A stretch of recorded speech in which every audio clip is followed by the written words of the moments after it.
Yo, what up?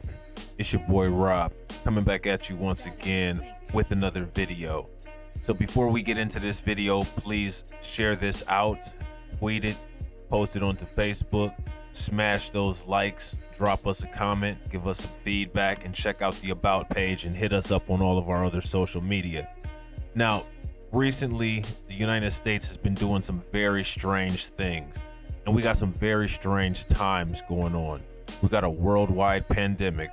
We're in a position where we still don't definitively know exactly who the president of the United States is.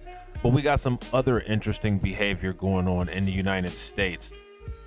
This is an old article, and I'm not sure too many people know about it, which is why I want to shed some light on it.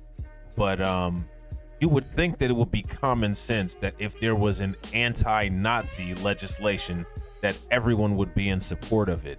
But interestingly enough, guess who wasn't? You got it, the United States. So let's check this out and see if we can get to the bottom of it. All right.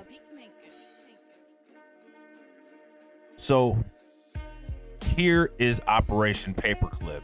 And when it comes to Operation Paperclip, this is the stuff that conspiracy theories are made of.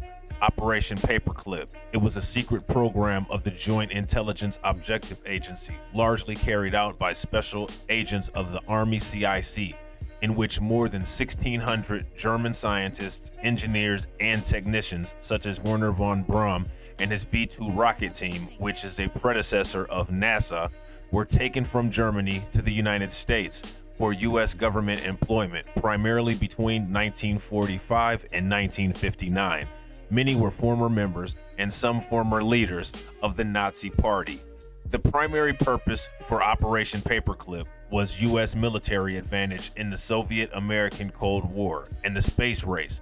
The Soviet Union was more aggressive in forcibly recruiting more than 2,200 German specialists, a total of more than 6,000 people, including family members, with Operation whatever the hell that says, during one night on October 22nd of 1946. All right, so keep this in mind. Now, fast forward to November 17th of 2016. Now, as old as this article is, if you could put in the comments, were any of you aware of this? So let's check this out. United Nations. The United States says that it was one of 3 countries to vote against a UN resolution condemning the glorification of Nazism over freedom of speech issues and concerns that Russia was using it to carry out political attacks against its neighbors. The resolution cited combating glorification of Nazism, neo-Nazism, and other practices that contribute to fueling contemporary forms of racism, racial discrimination, xenophobia, and related intolerance, was approved by the UN's Human Rights Committee on Friday with 131 in favor and 3 against with 48 abstentions. Ukraine and Palau were the other no votes. All right. Now, it's really interesting that this would be such an issue, right? Especially based around racism and racial discrimination, when this is clearly in Balkan Europe, which is for the most part like 99% white. So what kind of racism would there be? For the most part, everybody is the same race. All right. So here it says, we condemn without reservation all forms of religious and ethnic intolerance. Now that's different. Ethnicity is not the same as race, or hatred at home and around the world, said Deputy U.S. Representative to the Economic and Social Council, Stephanie Amadio, explaining the U.S. vote.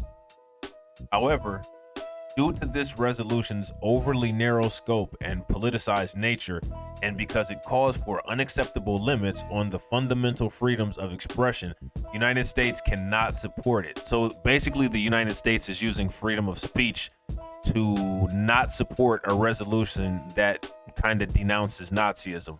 Very interesting spin. So here she goes on to further say, the U.S. also disagrees with the resolutions willing to curb the freedom of expression, even while sharing its concerns about the rise of hate speech around the world. The resolution's recommendations to limit freedom of expression, freedom of assertion, and the right to a peaceful assembly contravene the principles enshrined in the Universal Declaration of Human Rights and must be opposed, Amadio said. Unlike resolutions in the Security Council, resolutions in the General Assembly committees are not considered legally binding. All right, so that's pretty interesting. Now, here's the thing, right? When it comes to reading these articles, anytime I do an article from Russia Today, the articles from Russia Today always are said that they're propaganda. They're Russian propaganda, which we all know that Russia Today has some great journalism and some great journalists. Now, I just read an article from CBS, all right? And this is an article from Russia Today on the same topic. So let's check this one out and see exactly what it says. Now, here it says, U.S. and Ukraine vote against anti-Nazi resolution proposed by Russia at the UN General Assembly, Germany abstains. Russia's resolution condemning the glorification of Nazism passed in the U.S. General Assembly with overwhelming support through the two countries voted against, and most of the European delegations, including Germany, abstained. The UN General Assembly adopted the Russian draft resolution on combating glorification of Nazism, neo-Nazism, and other practices that contribute to fueling contemporary forms of racism, racial discrimination, xenophobia, and related intolerance on Wednesday. The resolution called on members of states to pass legislation to eliminate all forms of racial discrimination and condemned the glorification in any form of the Nazi movement, neo-Nazism, and former members of the Waffen SS organization, as well as revisionism in respect to the Second World War. All right. Now, here it says, in an era of high tension between Russia and the West, the resolution may seem something all sides could agree on. After all, the Soviet Union, Great Britain, and the United States worked together to defeat Nazi Germany. The defeat of the Nazis is still celebrated in Russia with a victory parade every year, while the mere accusation of sympathy for the Third Reich can end political careers in the US and UK. Even so, the US was one of only 2 countries to vote against the resolution, along with Ukraine, while 51 countries, among them EU member states, abstained. Even Germany, which Chancellor Angela Merkel once said bears everlasting responsibility for Nazi atrocities, sat out the vote. Isn't that interesting? For Ukraine, the resolution was likely seen as a political barb. Neo-Nazi groups are well represented in Ukrainian politics, and some have been accused of war crimes and torture during civil war in the country's southeast. At least one of these groups, the Azov Battalion, has been armed with American weaponry. Wow. Still, the U.S. maintains that its opposition to the Russian resolution has nothing to do with its support for Ukrainian neo-Nazi groups. Russian officials introduce the same resolution every year, and the U.S. has opposed it every single time, arguing that forbidding the glorification of Nazism clashes with its First Amendment protection of free speech.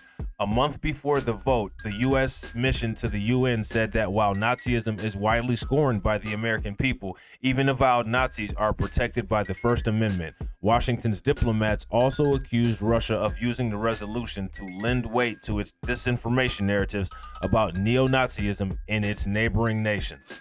Wow, so there's that. And as far as those quote disinformation narratives, we'll go into those at a later date. So what do you guys think?